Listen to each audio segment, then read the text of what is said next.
기다린다는 것은 아름답고도 슬픈 것이다. 그것은 하나의 부조리다. 희망과 절망, 권태와 기대, 설레이는 희열이 있는가 하면 어둡고 답답한 환멸이 있다. 서로 모순하는 생의 기도 속에서 기다림은 꽃이 핀다. 이어령의 기다림에 대한 글인데요. 사람의 내면을 이토록 잘 표현한 글이 있나 싶을 정도입니다. 안녕하세요. 시와 책의 향기가 흐르는 낭만 카페입니다. 오늘은요, 아이템북스가 출간한 성물이란 책 두 번째 이야기 스탕달의 기다림의 환희에 대해서 읽어드리겠습니다. 그럼 책 속에서 만나시죠. 사랑하는 여자를 만날 밤, 사람은 커다란 행복을 기대하고 있기 때문에 그때가 오기까지 안절부절 못하는 것이다.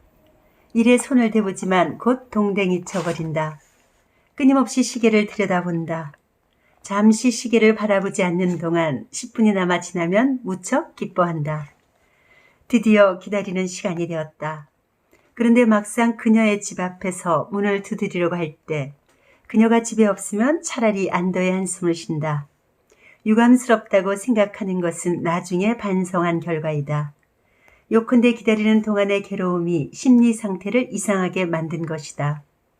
이 까닭은 상상력이 한 걸음 한 걸음 달콤한 몽상에서 끌려나와 가혹한 현실 앞에 놓이기 때문이다.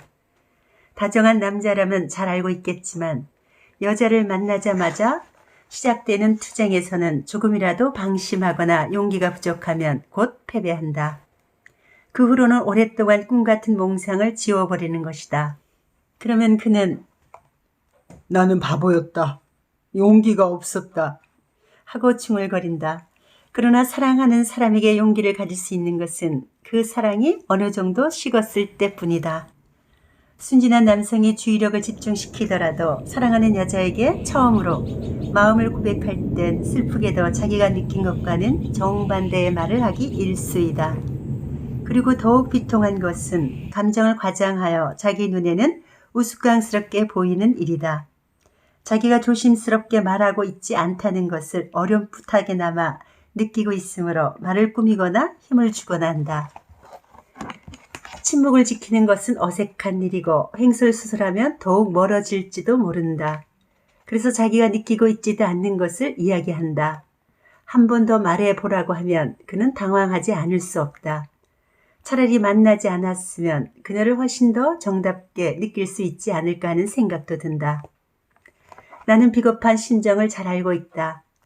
병사가 두려움에서 벗어나기 위해 물불을 가리지 않고 포탄 속으로 뛰어드는 심정 말이다. 여자들은 정열적인 연애와 취미적 연애의 차이, 다정한 남자와 이성적인 남자를 구별할 수 있다. 이런 결정적인 순간에는 다정한 남자가 손해를 보고 산문적인 남자가 득을 보게 된다. 산문적인 남자는 평소에 부족했던 정열을 얻게 되지만 다정한 남자는 가엾게도 애정이 복받쳐 미칠 것 같다. 그는 흥분을 억누르는데 정신을 빼앗기므로 사랑에 성공하는 데 필요한 침착성을 잃는다. 산문적인 남자라면 반드시 성공하였으리라 생각되는 기회를 오히려 풀이 죽어서 잃는다. 자기의 관계가 있는 일이라면 다정하고 자존심 강한 남자는 사랑하는 여자 앞에서 말이 많지 않다. 그 이유는 두려움이 앞서기 때문이다. 반대로 평범한 남자는 기회를 정확히 포착하여 실패하지 않을까 두려워 우물쭈물하는 일이 없다. 오히려 그는 자기의 속된 근성을 자랑스럽게 여기며 다정한 남자를 비웃는다. 재치가 있으면서도 극히 간단한 문제에서 말을 제대로 못하여 성공을 놓쳐버리는 것이다. 만일 우리가 다정한 남자라면 힘으로 여자를 얻는다는 것은 불가능한 일이므로 여자의 자비심에 의하지 않고는 아무것도 얻을 수 없다고 일찌감치 단념하는 것이 좋다.